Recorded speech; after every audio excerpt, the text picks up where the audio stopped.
DMK మాత్రం ఈ విషయంలో ఎప్పటికీ సైలెంట్గా ఉంది. డిఎంకేలోని శాసనసభ్యులు ఇప్పటికే స్టాలిన్ను వరుసగా వచ్చి కలిసిపోతున్నారు. నిన్న ఆయన తను ఓడిపోయిన కలత్తూరు నియోజకవర్గంలో పర్యటించారు. ఈ సందర్భంగా చాలామంది కార్యకర్తలు ఆయన ఎదురుగా కన్నీటి పర్వంతమయ్యారు. ఈ సందర్భంలో ఆయన కూడా కళ్ళు చెమర్చిన పరిస్థితి.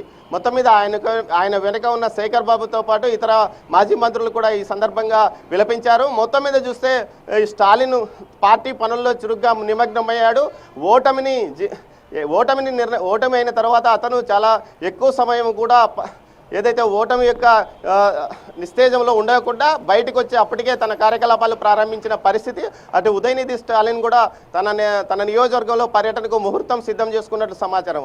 మరోవైపు ఏదైతే అన్నాడీఎంకే మాత్రం నిట్ట నిలువున చీలే పరిస్థితులు కనిపిస్తున్న నేపథ్యంలో మెజార్టీ ఎమ్మెల్యేలు టీవీకేకు మద్దతు ఇచ్చి అధికారంలో వాటా కోసం ప్రయత్నాలు కొనసాగిన మద్దతుదారుగా 2011కు ముందు నుంచి కాంగ్రెస్తో పయనం సాగిస్తుంది. అప్పట్లో ఏదైతే యూడీఎఫ్తో పాటు ప్రస్తుతం ఇండి కూటమిగా మారిన ఏదైతే కాంగ్రెస్ పార్టీ నేతృత్వంలోని కూటమిలో కీలక భాగస్వామిగా కొనసాగింది.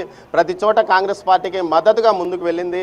ఏదైతే తాజాగా జరిగిన మహిళా బిల్లుతో పాటు అదేవిధంగా నియోజకవర్గాల డీలిమిటేషన్ను పూర్తిగా వ్యతిరేకించి అటు ఏదైతే బీజేపీ పార్లమెంటులో అప్రతిష్ట పాల్గొవడానికి కూడా డిఎంకేనే పూర్తి స్థాయిలో సహకరించిందని చెప్పవచ్చు. ఇలాంటి పరిస్థితుల్లో కాంగ్రెస్ పార్టీకి అత్యంత నమ్మదగ్గ మద్దతుదారుడుగా ఉన్న డిఎంకేను ఈ విధంగా అధికారం కోసం 5 మంది ఎమ్మెల్యేలు గెలిచిన తర్వాత ఈ విధంగా చేయడం పైన డిఎంకే శ్రేణులు పూర్తిగా ఆగ్రహం వ్యక్తం చేస్తున్నాయి.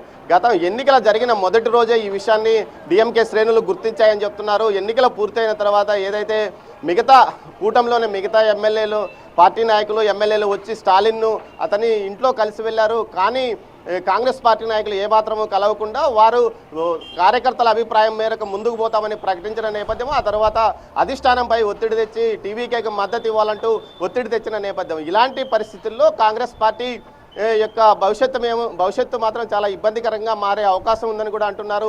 ఏదైతే తమిళనాడు రాజకీయాల్లో మనం చూసుకుంటే జాతీయ పార్టీలతో పూర్తి స్థాయిలో అనుసంధానంగా అటు డిఎంకే కానీ అన్నాడీఎంకే పలుమార్లు పనిచేసిన పరిస్థితి.